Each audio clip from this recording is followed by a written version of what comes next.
tardes, una vez más a todos, a los que no pude saludar. Y con deseo de mi corazón de que esta tarde pongamos atención como hemos estado disciplinándonos y escuchando las últimas pláticas, para que podamos entender cuál es el corazón paternal de Dios y cuáles son los beneficios que trae sobre nuestras vidas ser hijos de Dios. Hemos dicho en pláticas anteriores que son muchos los creyentes, muchos los cristianos que se dicen ser hijos de Dios, pero que desconocen los beneficios que tienen por ese privilegio. Al inicio de esta serie, entendimos que cada uno de los estudios nos iba a ir aclarando un poco el panorama del por qué Dios es un Dios sin igual. Y más en esta serie que titulamos El corazón paternal de Dios, entendamos también el por qué Dios es un Padre sin igual. Muy a pesar de que tenemos una imagen un poco distorsionada por la experiencia de relaciones paternales humanas, las experiencias que tuvimos nosotros con nuestros padres humanos, con nuestra madre, Dios se va mostrando de una manera diferente a ellos, a cada uno de ellos, y viene a traer consuelo a cada uno de los hijos de padres pecadores. Y vamos que dentro de esta categoría estamos todos envueltos, aquellos que tenemos el privilegio de ser padres. Dios nos consuela a todos. Consuela a aquellos que no tuvieron esa imagen paterna porque el padre le faltó por un infortunio de la vida, aquellos que nacieron sin padres o aquellos que en una temporada después fueron abandonados por el mismo. Entendamos en esta tarde entonces que para Dios mostrarse paternalmente a nosotros significa, es el título de la plática, que debe de desplegarse una gran disciplina sobre cada uno de nosotros, porque la disciplina de Dios equivale a amor. Déjenme leer una pregunta. ¿A quién le gusta la disciplina? ¿Ustedes recuerdan hace 3 meses o 2 meses? Fuimos zarandeados porque no nos gusta la disciplina. Dios nos consuela a todos. Si somos un poco honestos, si somos razonables, si somos justos, debiéramos de concluir que existen papás buenos. ¿Quién tuvo un papá bueno? Hay algunos que son regulares y hay otros que definitivamente los podemos calificar de malos. Sea cual sea la imagen que tengamos de nuestros padres terrenales, y cuando hablo de padres involucro también a la madre, déjame decirte que Dios es un excelente padre. ¿Por qué no he puesto en esta categoría de padres humanos la palabra excelente? Vamos a entendernos en el desarrollo de la plática. Si hemos dicho que Dios nos consuela a todos, preguntémonos qué es el consuelo. ¿Alguien tiene alguna definición del consuelo? ¿Qué es el consuelo? Bueno, yo tengo algunas definiciones rápidas. Es un sentimiento de alivio. Cuando Dios consuela a sus hijos, a su pueblo, lo que estamos diciendo, declarando, es que Dios nos da un sentimiento de alivio por las aflicciones, por los problemas, por las circunstancias, por las dificultades, las pruebas que pasamos todos los humanos todos los días. Nos da un sentimiento de gozo, pero también nos da un sentimiento de alegría el saber que Dios quiere adoptarnos como sus hijos. Le hago una pregunta.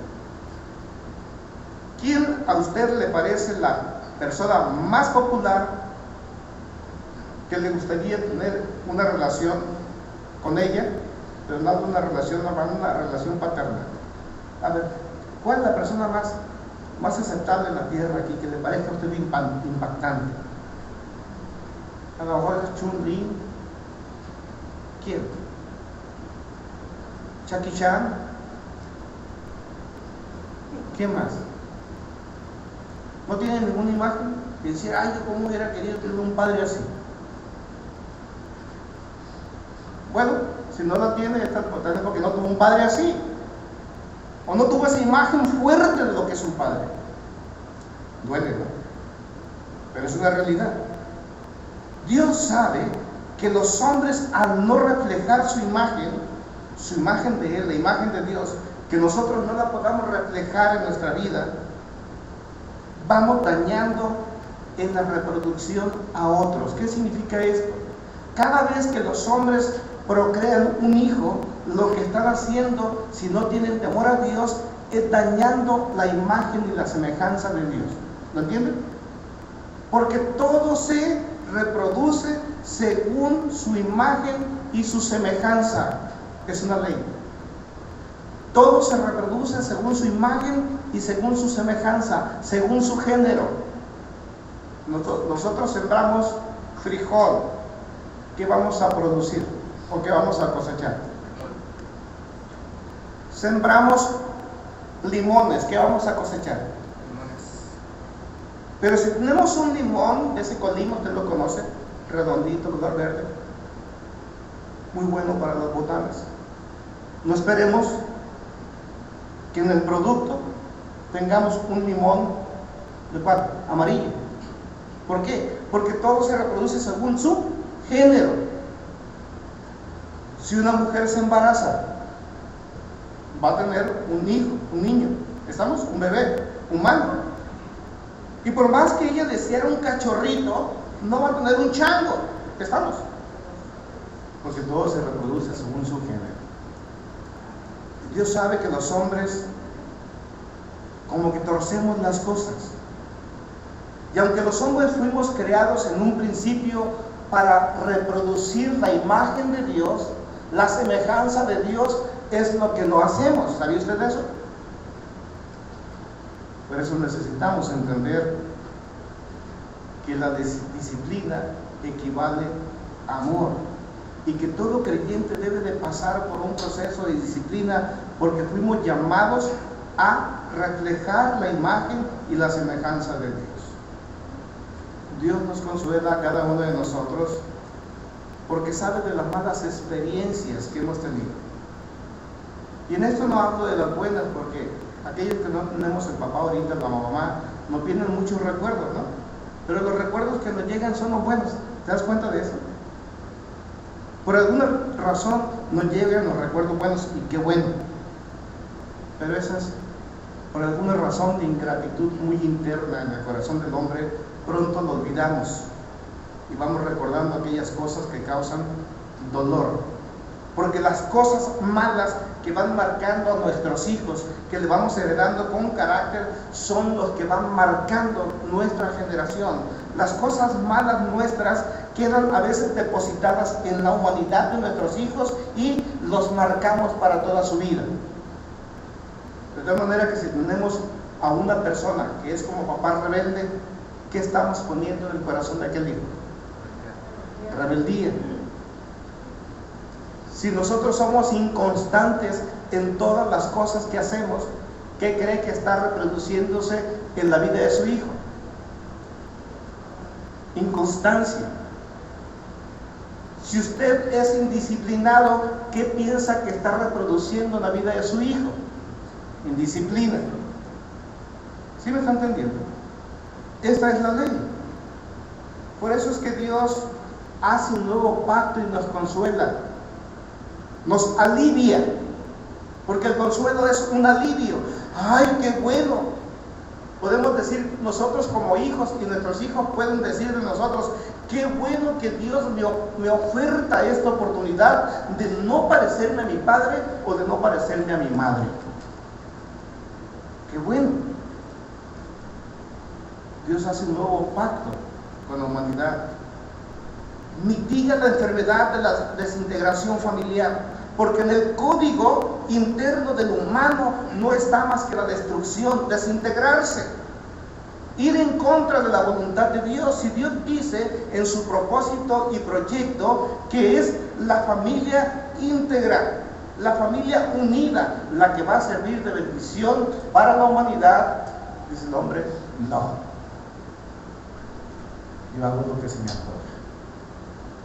Y si Dios nos somete a un proceso de integración, nosotros nos resistimos.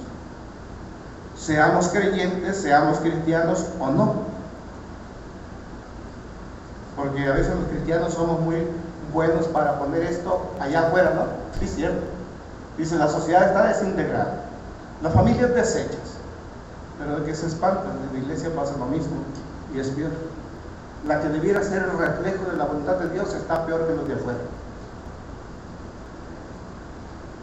Cuando Dios viene a otorgarnos consuelo, restaura la visión, restaura nuestra visión de la vida, restaura el proyecto, lo que nosotros deseamos hacer, y hace posible que las cosas que proponemos hacernos, si son buenas, sean viables, pero también acelera el proceso de que eso sea concluyente en nuestra vida física.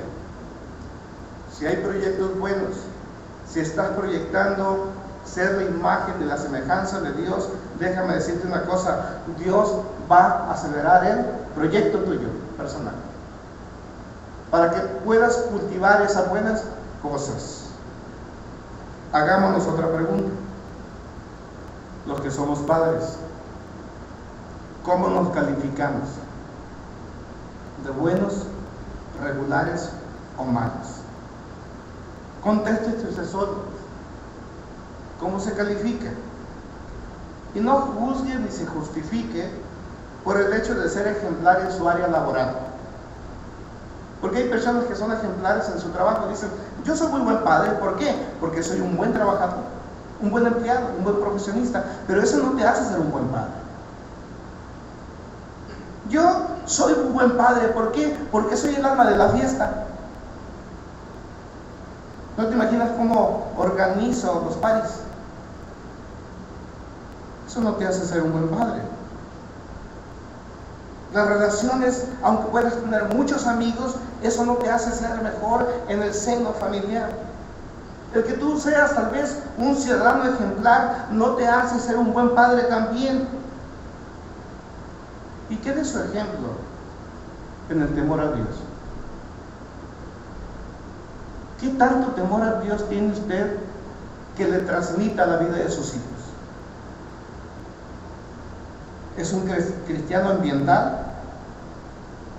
¿Es un verdadero creyente de las verdades bíblicas? ¿Es un cristiano bonsai?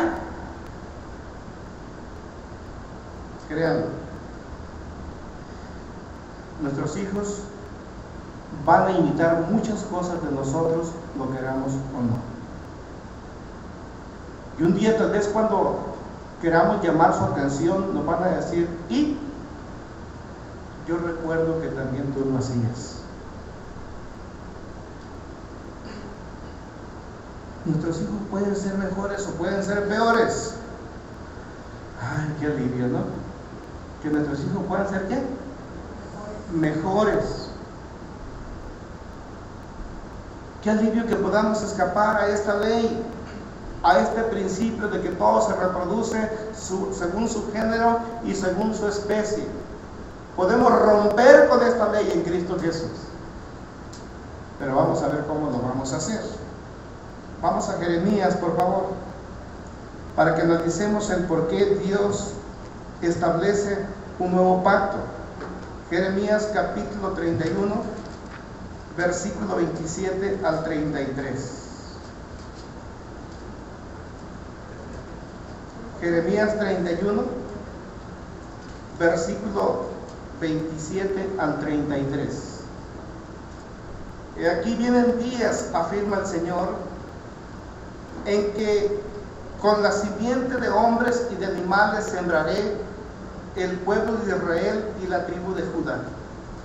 Y así como he estado vigilándolos para arrancar y derribar, para destruir y demoler, y para traer calamidad, así también habré de vigilarlos para construir y plantar, afirma el Señor.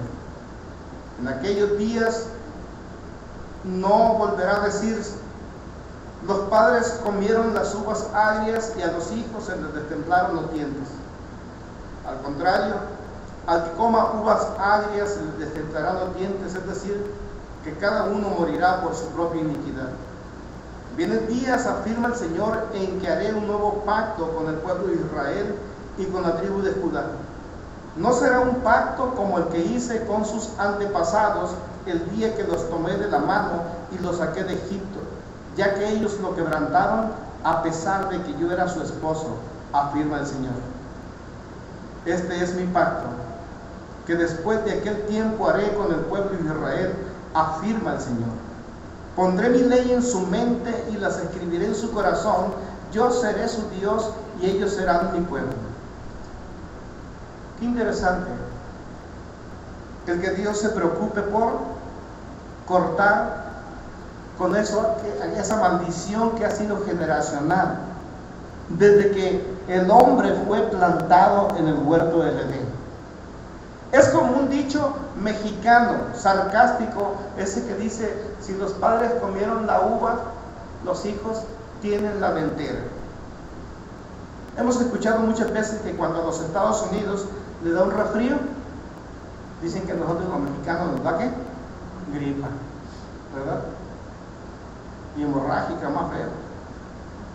Qué alivio es que yo pueda parar el que mis hijos sean como yo. Pero dile a tu vecino: qué alivio el que yo pueda parar que mis hijos sean como yo. Díselo, por favor. Qué alivio. Qué alivio que yo paro como hijo ser imagen de mi padre o de mi madre. Ahora, hijo, regresa a tu padre. Ay, qué bueno que puedo cortar con la herencia que tú has puesto en mi vida. Qué bueno. Oiga, le doy una pregunta: ¿cuántos de ustedes se parecen a sus papás? Le hago una pregunta más grave: ¿le gustaba la forma de actuar de sus papás? ¿Y por qué actúa como ellos, o como ella, o como él? ¿Por qué no cortan? Qué alivio el que yo pueda parar el ser imagen de mi padre y de mi madre. El profeta Ezequiel fue cuestionado por Dios. Fíjese usted, Dios le hizo una pregunta a Ezequiel y le dice: ¿a qué viene tanta repetición de este proverbio conocido de Israel? Capítulo 18, versículos 2 al 4. Los padres comieron las uvas agrias y los hijos tienen la ventera. Dice: ¿por qué? ¿Por qué está sucediendo esto? Versículo 3: yo, el Señor omnipotente, juro que por mí mismo que jamás se volverá a repetir este proverbio en Israel. La persona que peque morirá. Sepan que todas las vidas me pertenecen, tanto la del Padre como la del Hijo. Aclaremos las cosas. Cuando nace todo este proverbio, entendamos que con mucha anterioridad, allá por el libro de Éxodo, se registra el cómo Dios le dio la ley al pueblo de Israel. Éxodo 20, versículo 5. Y hablaba prácticamente estos versículos sobre la idolatría, y hablaba sobre ciertas costumbres que los padres vamos heredando a nuestros hijos, la falta de temor a Dios. Y estos versículos dicen que Él castigaría la maldad de los padres en los hijos y en los nietos hasta la tercera y cuarta generación. La gente, cuando escuchó estas cosas de parte de Moisés, dijo: ¿por qué vamos nosotros a obedecer a Dios? Si al fin y al cabo Dios va a juzgarnos por los pecados de nuestros padres. ¿No les suena razonable esto? ¿Por qué yo tengo que pagar la culpa de ustedes? ¿O por qué mis hijos tienen que pagar por mis culpas? ¿Por qué yo tengo que pagar por la culpa de mis padres? Si Dios me va a juzgar por sus pecados, entonces vivamos como nos dé la gana, ¿no crees? No hay escapatoria. El proverbio mención en sí no representa el carácter de Dios. Si nosotros leemos todo el capítulo 18 completo, nos vamos a dar cuenta de que la conclusión es de que Dios dice que el alma que pecare, esa moriría. Aunque, viene una cosa que es importante. En el curso de nuestras vidas, las personas, por las elecciones equivocadas de nuestros padres, podemos sufrir algunas consecuencias por su desobediencia. ¿Sí? Las decisiones, las malas decisiones que nuestros padres hayan tomado, van a alcanzar en nosotros forjando un estilo o forma de vida. ¿Sí entendió esta parte? Pongamos un ejemplo extremista. Hacia en el sur hay familias de personas adultas que tienen tantos y tantos problemas que han llegado al homicidio. Y como consecuencia de padres homicidas, a veces las familias tratan de desquitarse ¿con quién? Con los hijos. Así puede pasar en nosotros.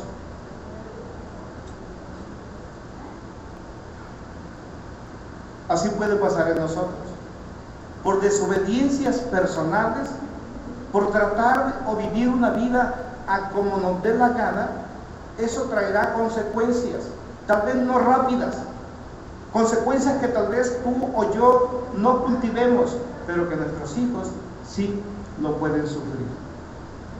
Por eso es que tenemos que parar. Ese eslabón pecaminoso se rompe cuando nosotros vamos recibiendo la sanidad del Padre y mostramos a nuestros hijos su corazón. ¿Qué significa esto? Que cada uno de nosotros tiene la responsabilidad de decir: hasta aquí ya. Estoy viendo reflejado en mis hijos mi carácter, y puede ser un carácter no grato. Qué feo, ¿no? Cuando eso sucede, pues entendemos que a veces los padres queremos sacarlos adelante. Pero ¿qué pasa cuando faltes tú como padre que tengas que confrontarlos a ellos con la vida? ¿Les alcanzará?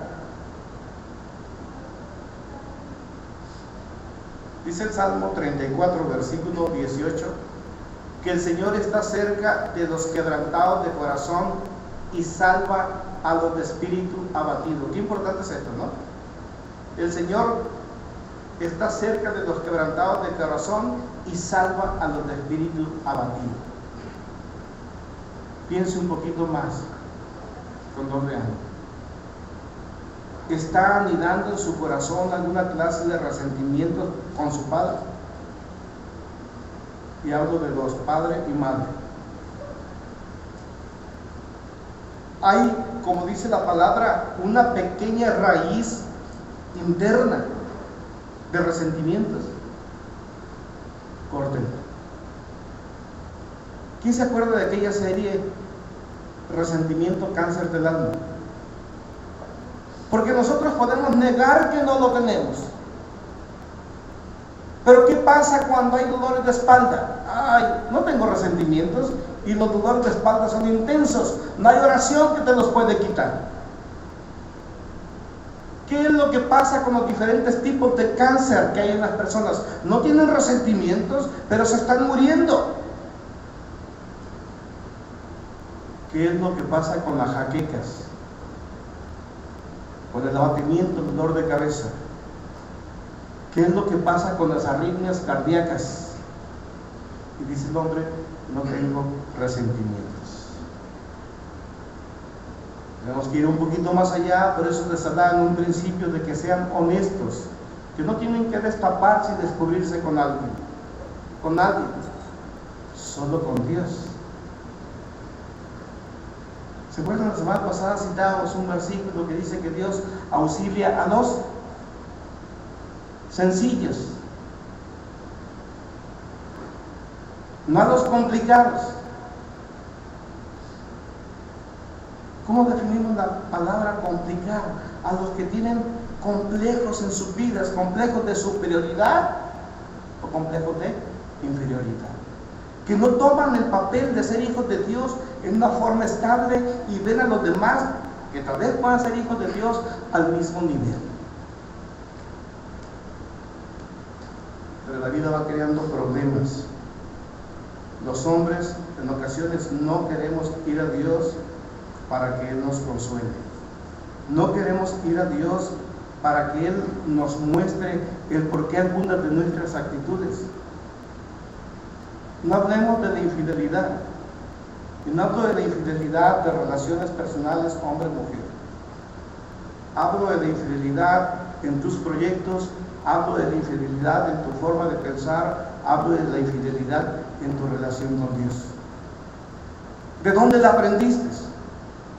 ¿Qué fue lo que sembró en ti algunas formas de carácter que son viciosas? A través de el consuelo, Dios se encargará de levantar a todos los que yacen en la ruina. Dios nos vio a todos los hombres en la humanidad, en la tierra, como arruinados. ¿Por qué arruinados? Porque no fue el proyecto de Dios hombres caídos. No fue el proyecto de Dios hombres ¿qué? Caídos, arruinados. El proyecto de Dios fue hombres reflejando su imagen, su semejanza, su carácter. ¿Estamos nosotros en esa condición? ¿Estaremos reflejando la imagen de Dios? ¿Estaremos reflejando la semejanza de Dios? ¿Tendremos nosotros el carácter de Dios? Si eso es en lo personal, ¿cómo está la iglesia? ¿Está representando la iglesia el verdadero reino de Dios? ¿Está promoviendo la iglesia el reino de Dios, las virtudes de Dios?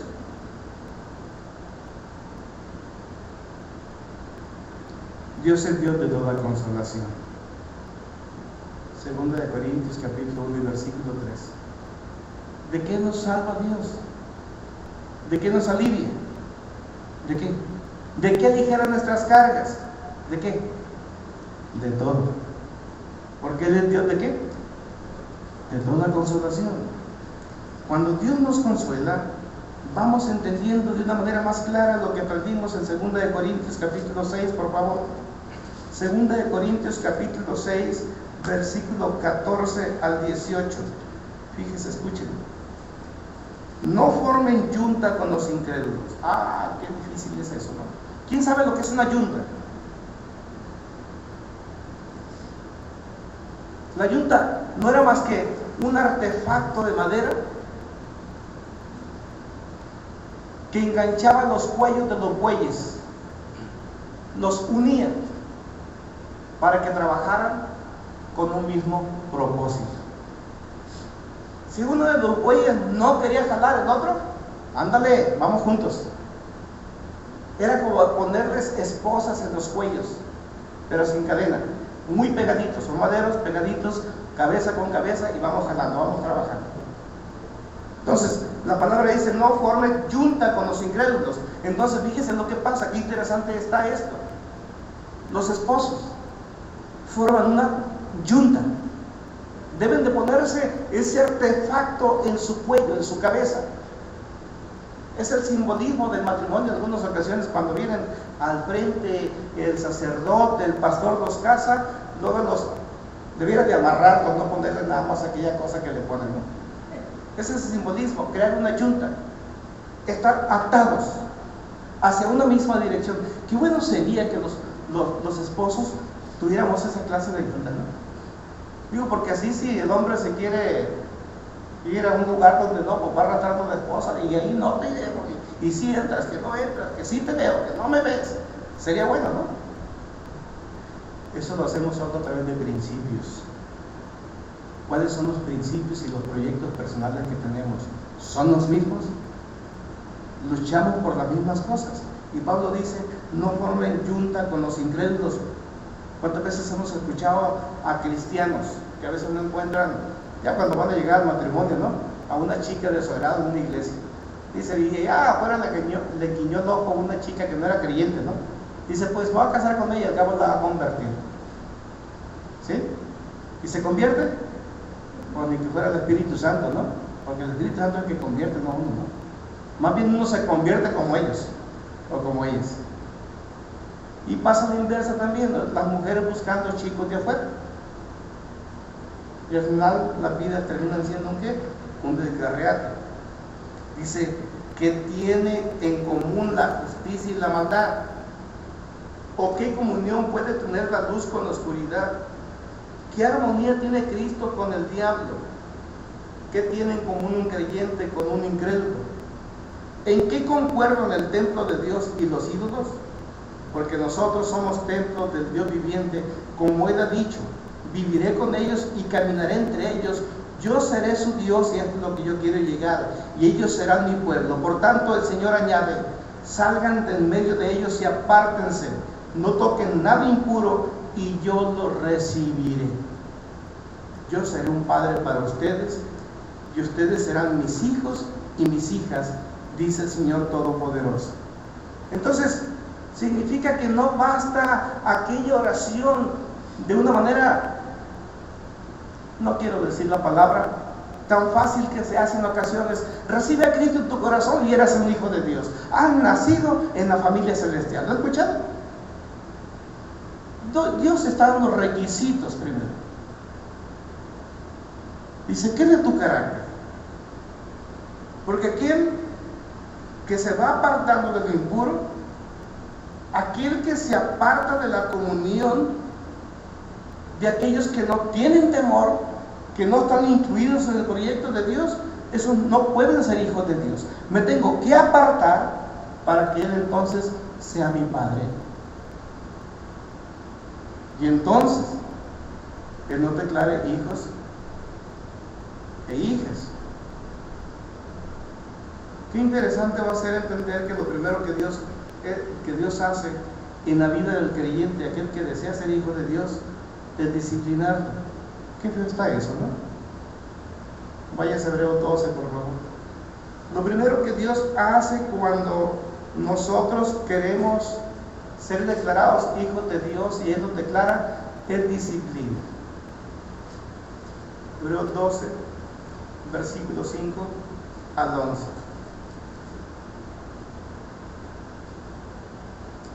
Hijo mío, no tomes a la ligera la disciplina del Señor, ni te desanimes cuando te reprendan, porque el Señor disciplina a los que ama y azota a todo el que recibe como hijo. Digo, por aquellos que dicen, Dios no castiga. Bueno, no castiga a los que no son sus hijos, ¿sí? Pero a los que son sus hijos, los azota. Dice el versículo 6. 7. Los que soportan es para su disciplina, pues Dios los ha tratado como a hijos. ¿Qué hijo hay a quien el padre no disciplina? Oye, padre, ¿usted disciplina a sus hijos? Si no los disciplina, hay un problema muy serio, Y ahorita vamos a entender lo que es disciplina, que ya debemos de haber aprendido. Si a ustedes se les deja sin disciplina, que todos reciben, entonces, ¿son qué? Versículo 8. Son bastardos y no hijos legítimos. Después de todo, aunque nuestros padres humanos nos disciplinaban, los respetábamos. ¿No hemos de someternos con mayor razón al Padre de los Espíritus para que vivamos? En efecto, nuestros padres nos disciplinaban por un breve tiempo, como mejor les parecía. Pero Dios lo hace para nuestro bien, a fin de que participemos de su santidad. Ciertamente ninguna disciplina en el momento de recibirla parece agradable, sino más bien penosa. Sin embargo, después produce una cosecha de justicia y paz para quienes han sido entrenados por ella. Por tanto, renueven las fuerzas de sus manos cansadas y de sus rodillas debilitadas. Hagan sendas derechas para sus pies, para que la pierna coja no se disloque, sino se sane. Qué importante, fíjese. Lo primero que hace Dios, decíamos, es disciplinar a sus hijos. ¿Y quién recuerda el cuerpo de la disciplina? ¿Qué es la disciplina?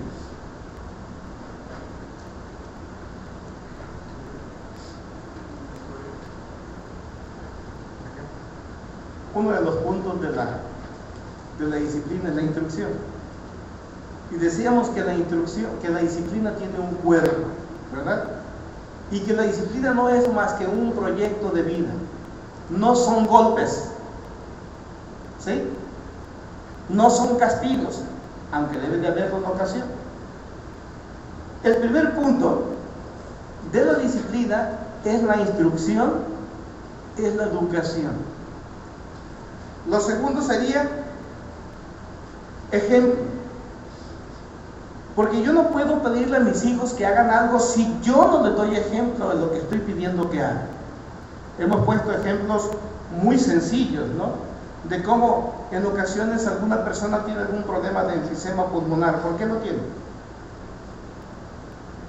Por abuso tal vez de tabaco, otras cosas le pueden dar también. Pero principalmente el abuso de tabaco. ¿Estamos? ¿Y qué pasa? Que va con el doctor y el doctor le dice, está muy bien, lo que usted tiene es enfisema y no puede usted seguir con su cigarro. ¿Cómo tomará aquella persona las indicaciones o prescripciones del médico? ¿Le servirán? ¿Por qué no? ¿Por qué no? Poca seriedad. ¿Sí me está entendiendo? Y los padres así somos. Vamos poniendo a nuestros hijos algunas directrices que nosotros mismos como padres no deseamos cumplir. Hijo, sé ordenado, decimos los papás. Y cuando llego a la casa, una chancla la tiro por acá, el zapato por allá, pero le estamos diciendo a los hijos que sean ordenados. Hijo, sé ordenado, metódico. Mira cómo estás. Sí, nada más que no hay la alimentación adecuada. Cuando no se puede, pues ni hablar, algo tienes que hacer, pero cuando se puede, ¿se está dando cuenta de lo que le estoy hablando? Ejemplo. El cuerpo de la disciplina, entonces es instrucción, es enseñanza, es ejemplo.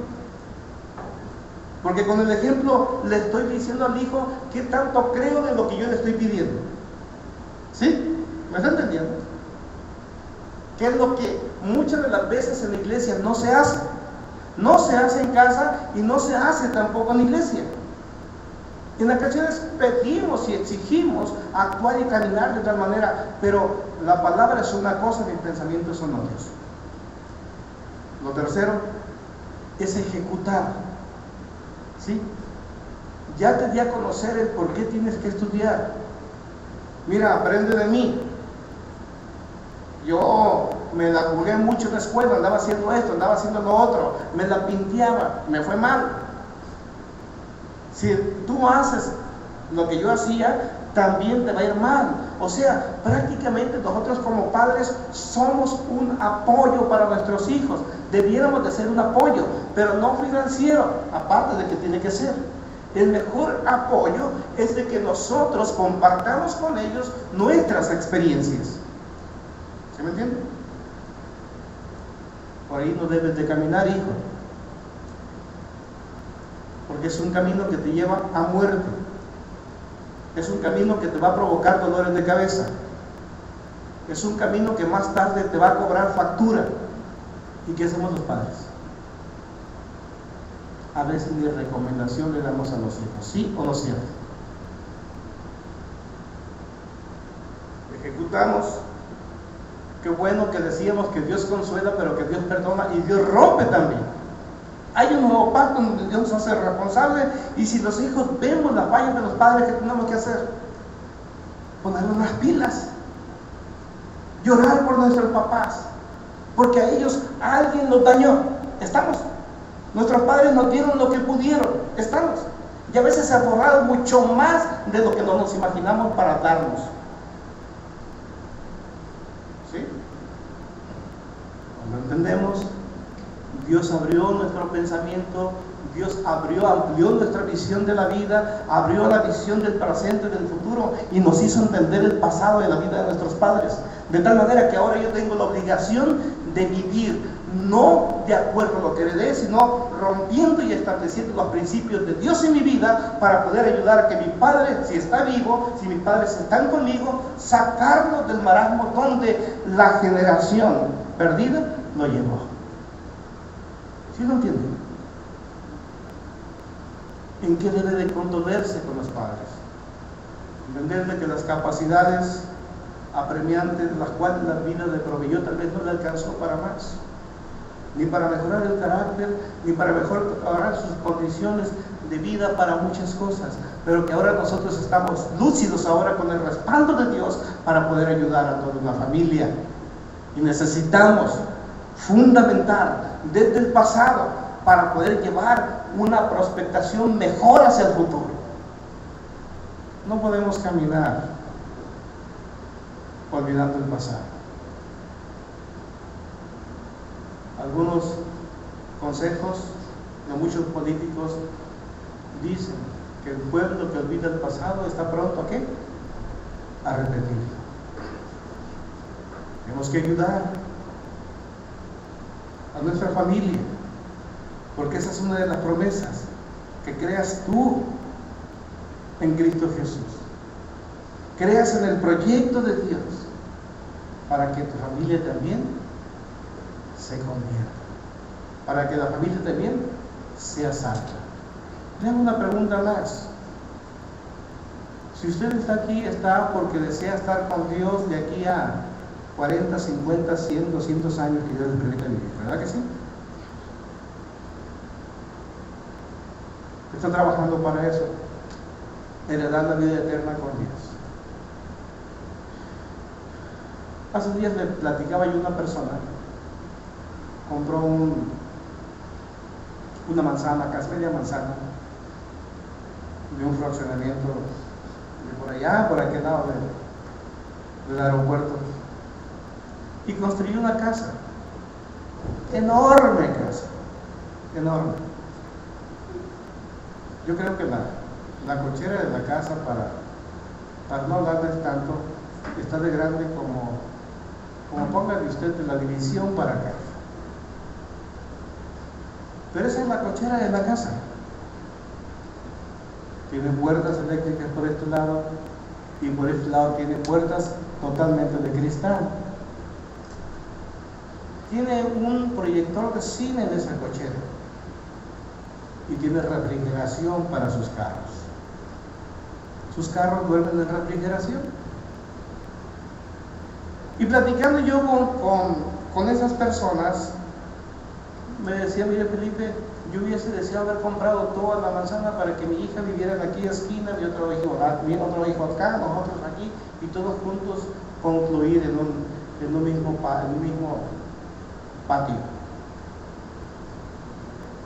Y bueno, pues usted tiene un buen sueño y sabe que tiene el potencial para hacerlo económico, pero también es mi sueño sin potencial. Pero pudiera yo, si no lo puedo hacer aquí, pujar y trabajar para que tal vez un día mis hermanos también allá en las regiones celestiales estemos juntos. ¿Cómo nos sentiremos? Es como irte de vacaciones con tu familia. ¿Quiénes han ido solos de vacaciones? ¿Uno de ustedes? ¿O quién ha salido por circunstancias adversas a su realidad? Tuvo que salir y estar un día fuera de su casa sin sus hijos y sin su esposo o su esposa. ¿Cómo se siente? ¿No es cierto que usted desearía ese momento que ella o ellos estuvieran con usted? ¿Cómo te sentirás en la eternidad saber que ya no van a estar tus padres o tus hermanos? Necesitamos trabajar un poco más. Necesitamos entender de Dios que nosotros podemos ser hijos de Él, que Él nos quiere adoptar y que si nos hace sus hijos tenemos grandes beneficios. Uno de los beneficios es la aceptación, es la integración, es llamar a la familia completa a la salvación. Puede ser posible. Decía, estamos hablando de la disciplina, de crearnos un proyecto de vida, entender que la disciplina tiene que ver con discipulado, la disciplina tiene que ver con discipularse, con aprendizaje todos los días, tiene que ver con enseñanza, con instrucción, con ejemplo, con ejecución, y si no entendemos ni con los ejemplos, entonces sí viene la corrección, la vara, y Dios azota cuando no queremos entender. Así de que si a usted le pasa algo a lo mejor grave, no piense que es el diablo. A lo mejor mejor Dios lo está corrigiendo, lo está azotando, porque después de habernos instruido tanto, no queremos agarrar la onda. Después de darnos ejemplos en Cristo Jesús y haber ejecutado un proyecto de Dios, ni con ejemplos queremos caminar, ni con el consuelo, ni con las bendiciones. Entonces viene Dios y corrige porque Dios es amor, y para ello, para mostrarnos su consuelo, su amor, ocupamos la disciplina. Fíjate, si no te disciplinas, no eres un sacerdote real. ¿Cuántas personas dicen y lo cantan? Se llenan la boca, es que somos nación santa, real sacerdocio, y verdaderamente tienen integridad en su vida. Sí es cierto que para eso fuimos llamados, para ser hombres reales, hombres del reino de Dios. Hay una palabra por ahí que está fuerte, dice que aquel que no acepta la disciplina de Dios es un ¿qué? Bastardo. Y la palabra bastardo significa innoble, no tener nobleza, estar entre dos géneros. Fíjate qué fuerte está esto, ¿eh? O sea, eres como animal y como humano. ¿No está fuerte? Eres como de cierta manera humanoide y a la vez reptiliano. ¿Sabe qué es el reptiliano? No he escuchado esta terminología. Métase a internet, por favor, y investigue. Es fuerte eso. Lo oye uno entre mes. Los reptilianos es una generación de hombres, de humanos, de las galaxias que ya viven ahorita en esta tierra, dicen ellos. Son seres mutantes, dicen ellos. Y dicen que los líderes de este mundo son puros reptilianos. Abraham Lincoln es reptiliano. Carlos Salinas de Gortari no es reptiliano, es otra cosa, ¿no?